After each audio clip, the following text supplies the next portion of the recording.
Welcome to Wheels Off, a show about the messy reality of the creative life. I'm Rhett Miller. That's when it got wheels off. We started up and we ain't gonna stop. Oh, said I liked you, like it or not. That's when it got wheels off. Lizzie No is a great young artist.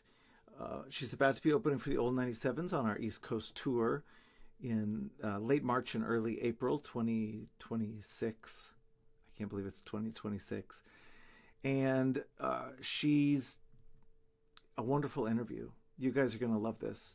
There's an F-bomb. I'll go ahead and say that before I forget right now, just in case you're watching with your kids in the room. It's nothing they haven't heard before, I'm sure. Lizzie's great. She grew up in New Jersey. She went to Stanford. She wound up in Nashville, released her first album back in 2017, Hard One, and has been making great music ever since. She now is one of the hosts of a podcast called Basic Folk, and she's got a big engine, which is something I really admire. She does a lot, not just musically, not just in terms of podcast, but she's a great advocate. She puts her money where her mouth is, and she's really cool. You guys are going to love this interview. And if you've never heard her music before, you're going to be really grateful that I turned you on to Lizzie No. So please welcome to Wheels Off the great Lizzie No. Welcome to Wheels Off, Lizzie No. Thank you so much for joining me. How are you? I'm doing great. I am very geeked to be on this podcast. Nice. For the edification of our listeners, where are you logging in from? North Nashville, Tennessee. Nice. Why the North? I mean, I know East Nashville's got its own, history vibe. What is North Nashville? Is that like the new East Nashville? No, I think I love being in North Nashville because it's the blackest part of Nashville. I'm between TSU and Fisk universities, two historically black colleges. And there's so much music history in this neighborhood and civil rights history that when I was thinking about moving to Nashville from New York, I was like, oh, I've heard about that neighborhood. That's where I want to live. Nice. Yeah, it's funny. I mean, I guess I think of Tennessee as being a place that's a little more on the rednecky side in general. You know what? That's a word that you can say and I won't say, Okay. But brave of you to say. Is it? Well, I grew up in Texas. I'm a seventh generation No, good Texan. for you. I sing in a alt country band. But you're right. You're allowed. It's not for me to say. Oh, no. I don't disagree. I got you. I try to look on the bright side, but it was intimidating moving here. Yeah. Having grown up in New Jersey. There's so many stereotypes, and there is such a violent history here. But I'm of the belief that there's violent history everywhere that the American empire has touched, and there are such special things about living in the South right now that I'm really happy to be here. I'm in the right place. Oh, that's great. And it seems like you've really fallen in with a great musical community there. Thank God. The best people. I mean, when I decided to move, the first Nashville person I was introduced to was Nicole Atkins, who's a fellow New Jersey native, introduced us. And she's so emblematic of what is great about Nashville. The welcome of it, the hang, the porch co-write of it all, the insane talent, all of it. Yeah, Nicole's a great one. I'm so glad she introduced us because it wound up with us talking today and then you going out on the Old 97s tour with us, which is super fun. So excited that was recorded for posterity. This is a dream come true. I am so excited for this tour. My whole community is trying to come out to these shows. Nice.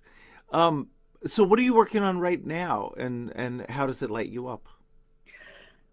What I'm working on right now is number one, easing my new rescue dog into a life of safety and stability and comfort, which is in turn really stabilizing and great for me. Because I've spent December and now the little bit of January working on making my home safe and cozy for a stray. And like, aren't we all a little stray? Mm-hmm. Like it's really been spiritually great to adopt a puppy at this time of year. Um, then what I'm working on musically is producing a compilation folk record for the 250th anniversary of the Declaration of Independence, Wow. um, in partnership with the nonprofit Rural Progress. It's the type of project I've always dreamed of doing. Like, I want to be on my Zora Neale Hurston, create original work, but also archive your peers for future generations type of combo.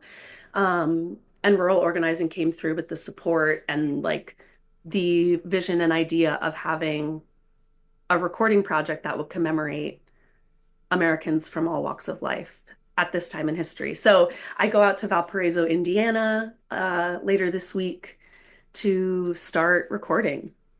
Wow. It, Yeah. it, I'm trying to think of who's the Folkways guy whose name I'm forgetting right now. Lomax, Alan Lomax. Lomax. Are you the modern Yes. Alan Lomax? Let's hope.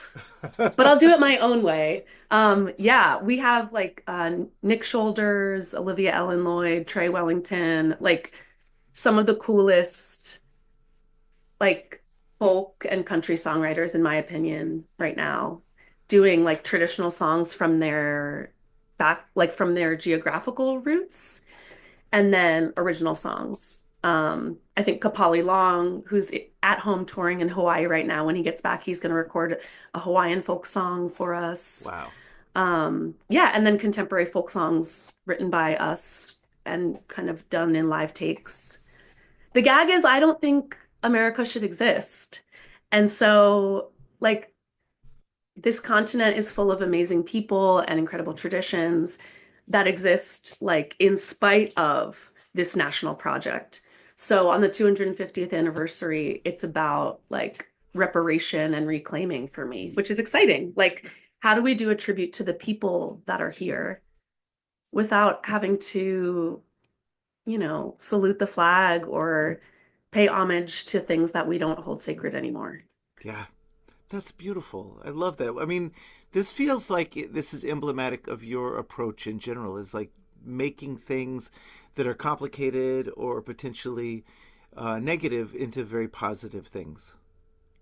Oh, that's a really nice way to look at it. Thank you. Yeah. Yeah, I hope so. Because I feel like the act of making music is so energizing that, and also I come alive with organizing people, like, and not in like a dictatorial way, but like, oh, I would love to hear you sing with this person, like imagining friends' voices and catalogs kind of layered over each other. So like that act is inherently an investment in a future and a future audience. So even if you're dealing with really heavy topics, um, it feels joyful to take a musical approach to addressing them. I love that. It's funny. It comes up a lot. I find myself now teaching songwriting at a college in New York, Wow. at the New School in Manhattan, and because my daughter goes to Parsons, so it gets free Oh, that's awesome. tuition for her. New school is so cool. It is cool. People don't really Mhm. realize that it was sort of born out Yeah. of that moment, Mhm. sort of anti-state intellectualism. I I fuck with it heavily. Are we allowed to curse on this Yeah, yeah, podcast? go to Yeah, town. yeah. That's so Oh, cool. but my point is that it comes up a lot when just the idea of like, should we be doing music? And I feel like there's so much inherent value in music, not just the sort of self-congratulatory, like we're giving a gift to the universe, but Yes. just for us. I mean, Hmm. it brings us together, the community of it, the lifting each other up of Hmm. it all. I feel like is that's such a great value that people overlook. I agree. You know who really helped shape my thinking on this is Layla McCalla, who is such a genius songwriter, composer, cellist. Um, I interviewed her for Basic Folk a couple years ago, and we were talking about genre, like what does folk mean to you? I love to ask people that on the podcast because I don't even know day to day. But Layla's answer is that she thinks about the folk process, which is the sort of machine, like the man-made machine where we convert influence and geographical specificity and different musical traditions and like create something new and shared with it. Um, so I really like staying focused on the folk process because the results might end up coming out any different number of ways, but it's not so end focused when you're making folk music. Yeah, I love that. I Like the wonder. process and the collaboration is worth it, and it's a model for what we can do as people. Yeah. So I wonder when you're writing music, are Hmm. you thinking? It sounds like a lot to think about, is my point. So, like, Yeah. when you're writing music, how much of this is like conscious front of mind, intentional, and how much of your personal songwriting approach is, following your intuition, letting the song kind of guide you down the path? Like, how does it work Hmm. for you? I don't really think at all when I'm writing songs, and I usually don't remember writing them.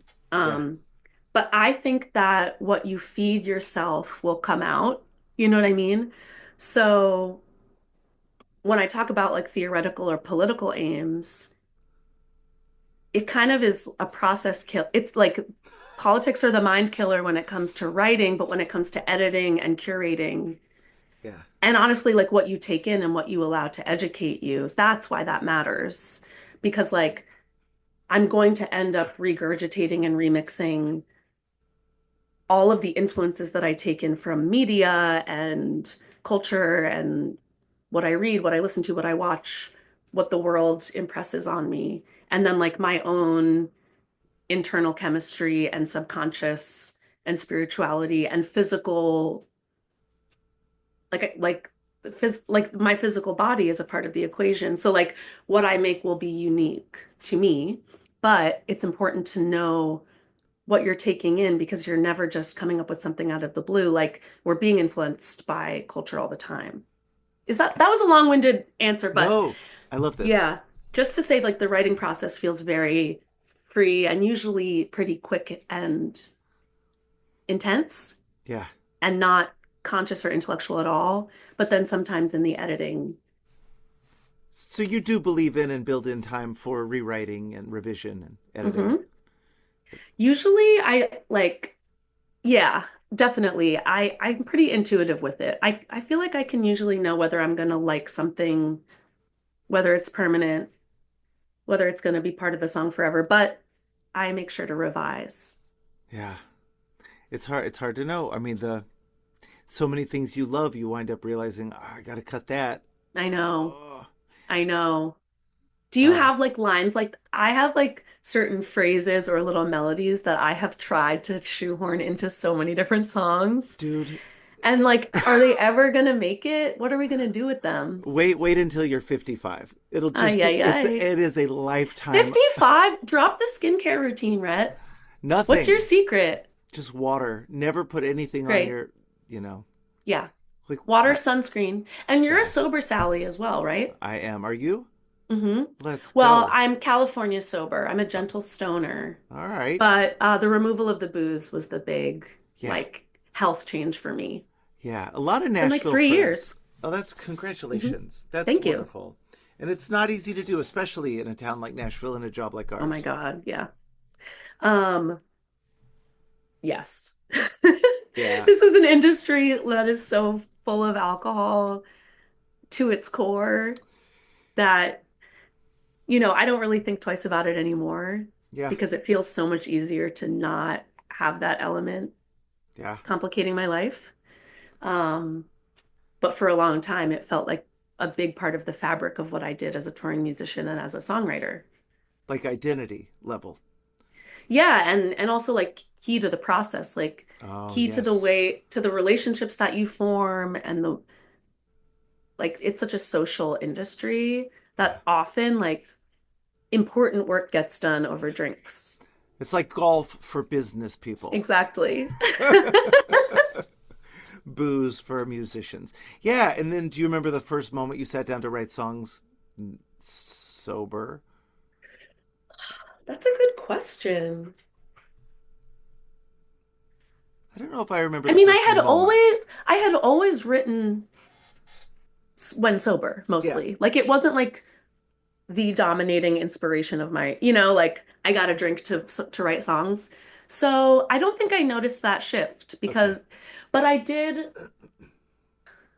It's more in terms of like how it affects your sleep and your ability to like remember your short-term memories, you know? Like you're just like not cooking your brain in the same way when you're not drinking. So when you were starting all of this when you were a little kid, do you Hmm. remember a moment when you knew it was going to be music? Was it always just, was there an epiphany moment or was it just always this? Um, Maybe a series of epiphany moments. But I've always known I have been like this my whole life, you know? And it's always just a process of like uncovering it and figuring out which social conditioning you need to shake off and what to take you with you and what to leave behind. I did find an elementary school project, like a career day thing, but it was like first, second grade. And I wrote, when I grow up, I want to be a singer or a civil rights lawyer. Oh my God, that's so great. Yeah, I learned about spirituals and the civil rights movement at a very impressionable age, like maybe too young actually. Um, yeah, definitely too young looking back. It's a lot. It's Yeah. a lot of But history for a kid. I learned early on that like, oh, your people have this tradition of dealing with the conditions of history by advocating for yourselves and making songs. And that was something I already liked to do. So I love that. like Aretha Franklin was the first musician, like recording artist I knew by name. So like that's what I thought the stakes were. You know what I mean? I was like, oh, there's Michael Jackson, there's Aretha Franklin, you know? And so um I always had it in me and I couldn't, you know, I've never been able to stop making music all day long every day, no matter what else I was supposed to be doing. So yeah, I tried other jobs, but then I would just be like writing songs on the side. Was there like a fallback plan? Was there a safety net? Did you ever have any other alternate reality job? Civil rights Well, attorney. yes. I mean, I've always had to support myself since I, you know, graduated college. So I started out, my first job was I got two internships. This is a very me situation where I got offered this arts internship at Stanford, where I had just graduated from. But I was like, I could use a little more money because I have to live in the Bay Area. So I applied for an additional internship. So I did two part-time internships that were like way more than one whole job, but I was just running around campus doing all kinds of admin jobs. And then my buddy Patrick, who I had been in a band with in college, was working for the Fed, the Federal Reserve in DC. And I was like working in the arts and like hosting visiting artist events and like helping work run this like arts intern program for like student artists with a diversity focus. Shout out to Institute for Diversity in the Arts. Um, but I wasn't really doing my own music. And so I was like, I'll move to DC and start a band. And we played so many house shows. Like DC is like DC is the greatest place to like start out as a folk musician because you have to play punk venues. Like you have to learn how to perform because when I was there, I didn't really feel like there was like a whole like live folk scene. So we had to like mix and mingle and make friends. Um, and I worked at a nonprofit. I did fundraising. I was a barista. I've been a waiter. I worked the box office at the Iridium Jazz Club in New York City. Um, I'm bummed that I mentioned their name out loud because they were really into wage theft and like corruption. Oh So no. if I'm gonna mention them, I'm gonna talk shit. Yeah. I've nannied, I've tutored, I've temped, you know, The all hustle. the above. All the above. Yeah. I know that feeling. I mean, Hmm. the hustle is real. Every artist I know has got six sidelines. Yes. But It now, like, my brain can't handle going into an office and having someone tell me, like, I cannot handle having a boss anymore. So my only side hustle is like the podcast and OnlyFans. Like, I have to be allowed to be me at yeah. work now. I've been ruined for regular jobs by being a touring musician. Oh yeah, so I never really got where are you at in the recording cycle for your stuff right now? I have recorded my next album, which I would like to come out this fall. We just got to mix it and master it. Mm. Um, and I have a lot of tracks, but I'm cutting it down. So it's like recordings in the can, time to And you're at 30 finish the Tigers record. still? No, I'm indie through Oh, and through. Miss total. Oh, Freedomland. I love that. Man, that is sort of the way that's a young artist is Feels should like it. probably be doing what you're doing. Thank you for saying that. That's very nice to hear. I feel like I don't know what the way forward is for any of us because this thing is so financially unsustainable. And just to like name those conditions, it's like the cost of making records is so high, and the return on that investment is has been taken away by streaming. Hmm. So it shifts the priorities. Like you don't you no longer tour to promote a record. Like you have to fund every part of it now. So like I mourn for people who like haven't been able to make it work because it's so prohibitive, and I wish there was like more room for working class artists to do this thing. But I'm also just grateful to have survived this long. Yeah, it's funny. It's hard to complain about it, but you always have to do what you just did and say, Mhm. I'm also grateful." But Yeah, yeah, oh my God. I it's, wouldn't want to do anything else. but it's This is the not. dream job, and you sometimes you have to really like go above and beyond for your dream job in this capitalist world we live in. Yeah, yeah, it is. I feel for like we got to start during the end of the old business model. The old Yes. 97s did. So I got to, get a lot of budgets before the budgets went away. And for you guys, like that's not a option. There's no No. time machine. No, you have to figure out how you are going to make a sound for your band without those budgets. And so for me, it's been like an interesting puzzle and stressful a lot of the time, but like so much fun, like I'm leaning more into live recording now Yeah, because we don't, who, like, why don't we just let our conditions dictate what the art's going to be?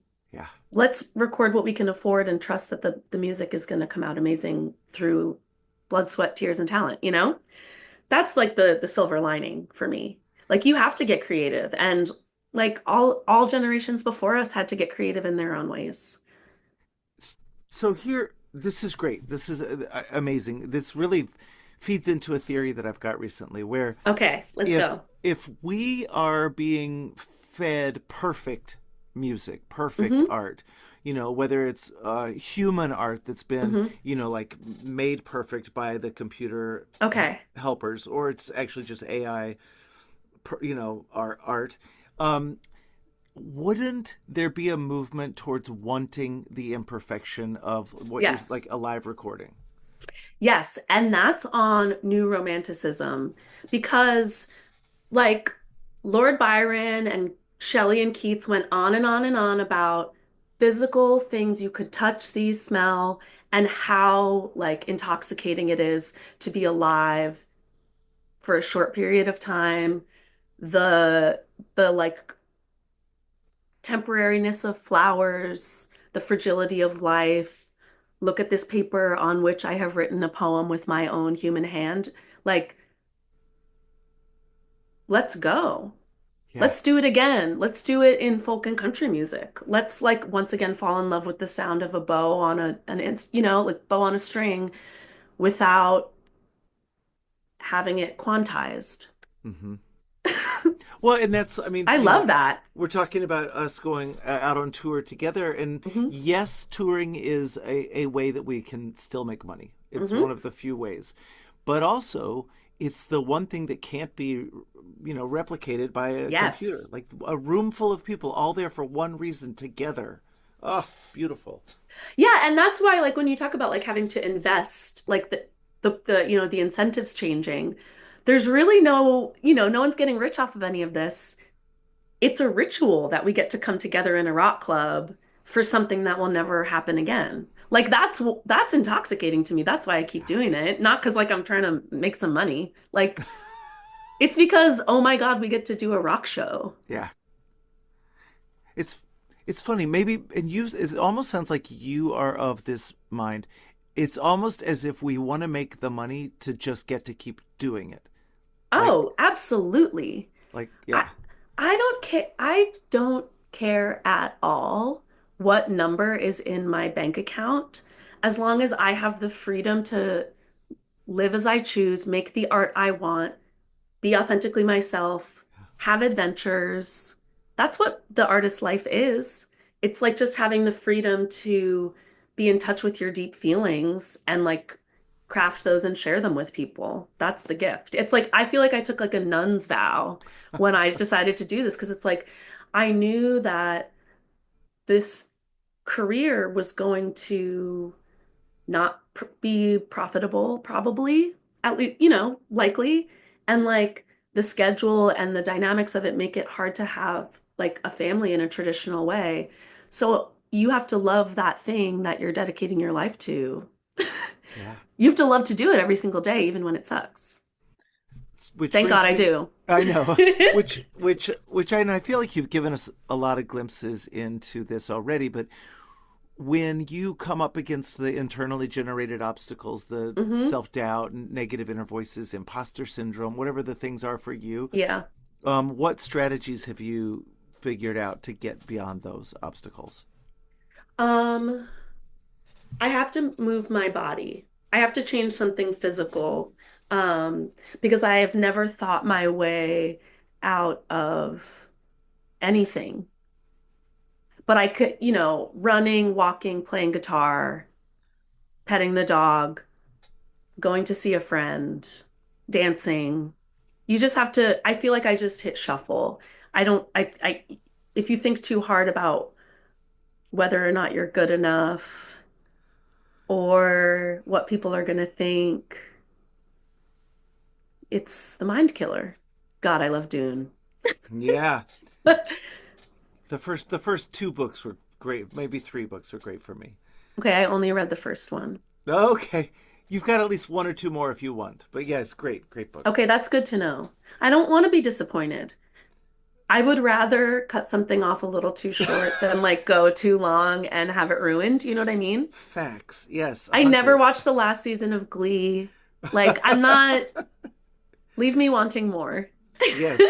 Well, that's an axiom I talk about all the time. Never leave them wanting less. Oh God, On yes. the old entertainer's axiom. Well, that's great. I love that. It seems like a very flexible approach you've taken. Like there's I no, think so. I have to be able to live. yeah, And like I also put in the work of like trying, I got my education in poetry. I listen, I go to shows, to the extent I can. I try to like, keep in shape. But then when it comes time to write or push through something hard, like that part should be the comfortable part. Like the actual process of making art shouldn't feel like a struggle. So like if I can make life a little easier on myself by being kind to my mind, that sets me up for success. I love that. Yeah, this is good. I mean, I'm so inspired by you. I really feel like this is. I feel Are like you kidding? Likewise. well, I'm glad that you are doing as much as you are with podcast hosting of your own, Thank you. because I just feel like yours is a voice that people need to hear, especially like artists who are figuring this all out that We didn't gotta get. get together. Yeah, exactly. I think it's so great. So I wonder if you'd be willing to try and distill some of this wisdom Hmm. into imagining a 21-year-old version of yourself Hmm. in today's world and what advice you might give her. Yes. Okay. What advice would I give my 21-year-old self? Um,